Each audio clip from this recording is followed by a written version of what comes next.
ताली हो जाए एक बार। इतना विशाल हमार कुर्मी समाज और ताली ऐसे ठोकन बाजी तो कैसे चली। भगवान कसम मोला गाय के मन नहीं लगा थे तो सीएम साहब आ ही कैसे।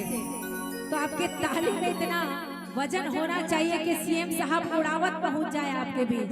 जरा जोरदार ताली हो जाए भैया। और आप मन के फरमाइश हारी से की दीदी कौन सा गीत? रह रह के बोले थे मान नहीं कहना,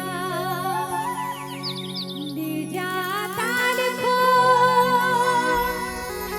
दे जा पताल खो, लचना के ओरी और रायपुर के कोरे कोरे तेरे दिए ना, तेरे दिए ना ऊपर बाती परे बना तोर बोली, तोर बोली निकला के गजामोगे। जो गीत के हम फरमाइश आपसे सुनना चाहत रहे हो जिन गीत लाभ मन, वो गीत आपके बीच प्रस्तुत है। जरा दोनों हाथ की तालियां हो जाएं और कहते चलेंगे क्या? रह रह के बोला थे मान नहीं तेरा, रह रह के बोला थे मान नहीं तेरा, लीजा लाल कोर लीजा पताल कोर, लचना की ओरी और रायपुर की कोरी कोर, तेरी दिया ना ऊपर बाती परे बना तोर बोली, तोर बोली निकला के गजामोगे तोर बोली। रानी के मुंद्राला राजनर गए, रानी के मुंद्राला राजनर गए, ले जा ताल कोरे ले जा पताल कोरे, लचना के ओरी ओर रायपुर के कोरे कोरे, करी दिया ना वो परवाती परे ओना तोर बोली, तोर बोली निकला गए गजामोगे तोर बोली।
तो